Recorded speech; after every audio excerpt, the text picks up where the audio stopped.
friends. I'm reading through Joshua now, which is pretty action-packed and has a lot of cool things. This is kind of a longest passage, so bear with me. I think we need it all. This is Joshua 1:6-9. Be strong and courageous, for you shall give this people possession of the land which I swore to their fathers to give them. Only be strong and courageous. Be careful to do according to all the law which Moses my servant commanded you. Do not turn from it to the right or to the left, so that you may have success wherever you go. This book of the law shall not depart from your mouth, but you shall meditate on it day and night, so that you may be careful to do according to all that is written in it.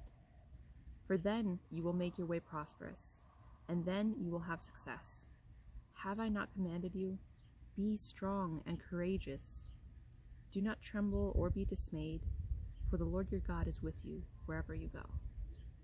Be strong and courageous. 3 times God repeats this to Joshua, along with the injunction to keep his commands and the promise of success in his endeavors.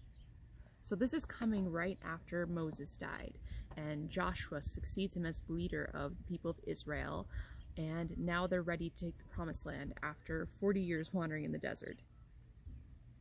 And I love this. I love that God gives this command to Joshua. At the end of the chapter 2, after Joshua tells all the commands to the people, affirms to them the need to follow the law that Moses imparted them, they say, all that you've commanded we will do, and wherever you send us we will go. Only be strong and courageous. I think it's so cool that God repeats this to Joshua 3 times, and then the people repeat it back to him too. Like, that's God-ordained confirmation of what God is calling him to be. And I love that the consequence of success, of prospering in his way, comes of a posture, an attitude. Certainly the implication of obedience to this is action. I mean, Joshua was charged with leading the Israelites into the promised land, but even though God tells him, make sure you follow the law and keep these commands, before he says, make sure you do, God tells Joshua, make sure you be strong and courageous. Being before doing.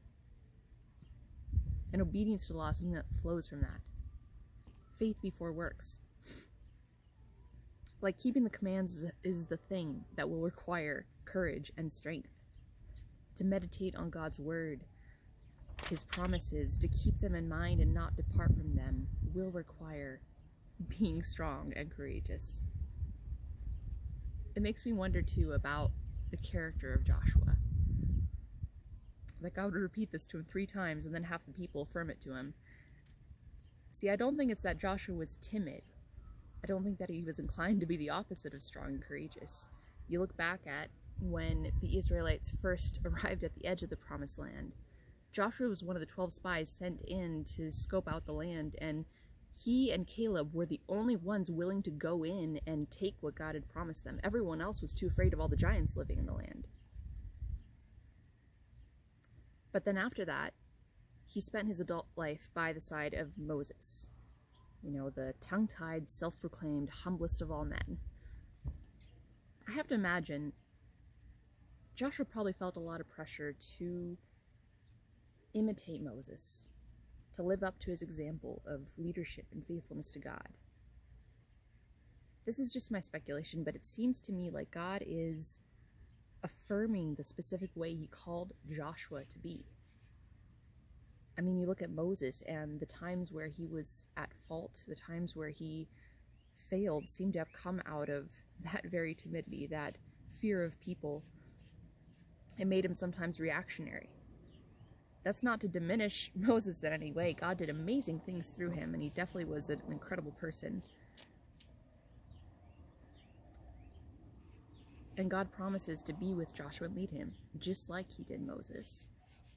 But his immediate command to Joshua, his servant, not to Moses, is be strong and courageous. I think that command is bound to mitigate any temptation to compare himself or lament any way in which he was not like Moses. God says, I'll be with you as I was with Moses. Like, God is always faithful on his part. On his side of things, he will be constant. But he doesn't say to him, now you go be just like Moses. He tells him, now you be strong and courageous. Be bold in this thing that I have called you to specifically. He's still called to keep the commands. The relationship God had with Moses is held up as an example. But I love that God calls Joshua into a relationship of his own with God, a story of his own, a call of his own, and deals with him so kindly too. I think affirming that, repeating that time and again. No, you specifically, Joshua, this is how I have called you to be, and it is right for you to take this on, what I am entrusting to you.